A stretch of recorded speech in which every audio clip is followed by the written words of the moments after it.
Hi guys, in this video I would like to talk to you about something really important, namely your nonverbal signals. Now, how do you feel when I'm talking to you like this? When my arms are crossed, when I'm slouching a little bit, do you feel like I'm open? Do you really feel that I want to provide value to your life? Well, probably not, but how do you feel now? Can you feel the difference? And I'm sure that you can, because when you really think about it, your nonverbal signals, your body language is extremely important, right? Now, this is one of those biggest differences between people who feel and appear confident and those who struggle with confidence. Body language is very important. So in this video, I'm going to share with you some of my best strategies that you can implement pretty much straight away to change your body language, to feel more confident, but also to appear more confident in front of other people. So it's a win-win, and I hope that you'll enjoy this video. So let's get started with the posture. Now, having the right posture is extremely important. I used to slouch back in the day. I used to walk like this, and really it's terrible, because it's not just about how you look, but it's also about the signals you send to your mind. When you're walking like this, you send a signal to your brain saying that you are not very confident, that you don't believe in yourself. And when you really think about it, what you do with your body really impacts your emotions. Tony Robbins always says that your emotions impact your emotions. So whatever you do with your body will have a tremendous impact on how you feel about yourself, about the world, how you perceive the reality. So you have to make sure that you have the right posture. So you should stand up straight. When you approach any situation in your life, you should pull your shoulders back, have your head held up high, and walk like this. And the funny thing is that just by adjusting your body language a little bit, just by having that right posture, you will feel more confident. Now, let me talk a little bit about the difference between open and closed position. So at the beginning, I was talking to you like this, right? I had a closed position. Now, as I said, you probably felt that I'm defensive. Maybe I don't even want to be here. I probably want to be somewhere else instead of filming this video. But the moment I open up, you feel more trust. You feel like I really want to give you some value in this video. So always make sure that you embrace the open position. And I know that many people struggle with it. I used to struggle with it. When you look at some of my old pictures, I would always stand like this. No smile. I would never smile. I didn't want to show my teeth. I actually had a limiting belief. I thought that my teeth are not good enough. So I'd be standing like this all the time. And later on, I realized that it was really shutting down certain opportunities, because people were perceiving me as someone who was defensive, a little bit shy, someone who lacked confidence. But the moment I changed my attitude, the moment I started opening myself up, my reality totally changed. People start opening themselves up to you because they feel like they can. You create that comfortable environment. So always make sure that you pay attention to your body language and try to maintain that open position. In fact, if you struggle with it, set up some reminders on your phone so throughout the day you catch yourself having the closed position. Whenever you catch yourself, just make a conscious effort to open up. And I can guarantee that when you develop that habit, people will perceive you in a different way and you will feel more confident. Another thing many people struggle with is eye contact. So you may have situations where you are talking to someone who has much higher level, higher social status, and when they are looking into your eyes, you feel uncomfortable. Maybe you even feel like you may lose your composure.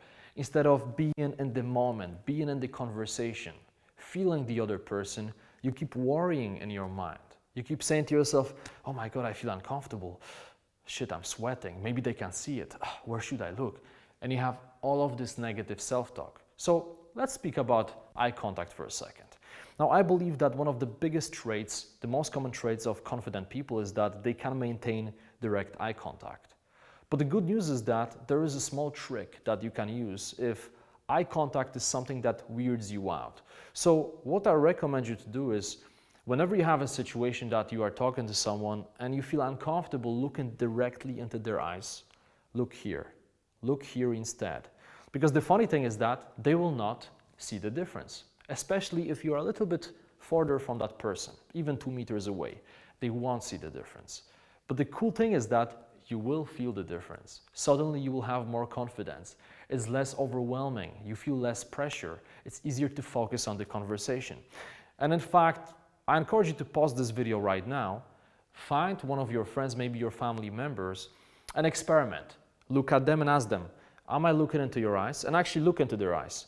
And then ask them again, am I looking into your eyes? But that time, look here. And they'll probably tell you that, oh yeah, of course you are. What's going on? I don't get you. And when you do it a couple of times, you will realize that there is no difference. You can be looking here and they still think that you are gazing into their eyes. Now, obviously, in the ideal situation, you want to look directly into the other person's eyes. But I also understand that you may be struggling right now, and I think that using this trick is something that can push your comfort zone, can help you to really take everything to another level, right? So you don't have those situations when you're talking to somebody and you're losing your composure, you're getting stressed out. So implement it. Now, another thing I would like to talk about is one of the biggest mistakes people make with eye contact when they are talking to groups of people. And this is a big one, and many people make that mistake. And it's, you know, so much fun for me to see it when I go to conferences and networking events, or I go to dinner parties. I like to observe people. So essentially, when you talk to a group of people, don't make a mistake of talking and looking just at one person. Let's say that there are 5 people around you. What most people do is, when they talk, they give most of the eye contact to just one person. Some people don't even acknowledge the entire group. And that's a big no-no. It's something that really shows to the other person within a group that you don't respect them, that you don't really care whether they are there, and it's definitely not a bonding experience. So instead, when you are talking to a group of people, make sure that you give a little bit of attention to everyone. So even if you are talking primarily to one person within a group, maybe give that person 40–50% of your eye contact. Maybe even more, maybe 60–70%, depends on the conversation. But make sure that you look at everyone at least for a little bit, even if it's just for 2 seconds. 2 seconds here, 2 seconds there, then you go back to the main person. Because when you do it, you essentially communicate to everyone that, hey, you are welcomed. I may be addressing this person mainly right now, but you are welcomed here, I respect you, I want you to stick around. And finally, let's talk about the handshake. Now, when you meet somebody for the first time, you shake their hand, right? Depends on the culture, but in most cultures, you shake someone's hand. Now, handshake can be a little bit tricky. Many people get it wrong. I know people who give that dead fish handshake. That's horrible. It should be illegal in my opinion, because it feels so bad when somebody's giving you this, this weird limp hand. You don't even want to touch it, right? It's strange. So there are certain mistakes people make that you should avoid. So when you shake someone's hand, you got to make sure that your handshake is firm. And when you do it, don't look down. Don't look at the floor.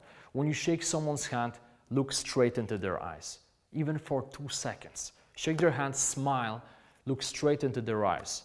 Now, there are different ways of shaking the hand. So there is the palm up handshake or the palm down handshake. Now, if you shake someone's hand like this, you're trying to dominate subconsciously. You're showing that, hey, I'm the boss, my name is Jimmy. It's not good, right? Because you basically put the other person in this defensive position. You communicate, or I would say you sub-communicate that you feel more important than them. On the other hand, if you shake someone's hand like this, you show to them that, you essentially put them on the pedestal, that they are higher than you, they have higher status, and you are this small human being who wants to talk to them. So what I recommend is that when you shake someone's hand, you always do it like this, straight. And again, look into that person's eyes, direct eye contact, smile, shake their hand like this, make it firm, don't make it too firm, don't, destroy the knuckles of another person. I had that problem in the past. So to summarize, when you see someone for the first time, look them directly in their eyes, shake their hand, make it firm, right? Make it firm, but not too strong, and smile. And if you do it, you will be just fine. So, body language is extremely important, and I hope that after watching this video, you got some great food for thought and that you will actually implement those techniques, because it's not just about watching and knowing, it's about doing. And when you really think about it, when you meet someone for the first time, the first impression really matters. In fact, when you see someone, You judge them before they even say hello. Now you may be thinking, well, I'm not like that, I don't judge the book by its cover, but let's face it, we are just humans and we all do it. You see someone and you make a judgment. So it's very important to create a great first impression, and one of the crucial elements is your body language. So make sure that you take those tips and you apply them into your everyday life. In fact, start right after watching this video.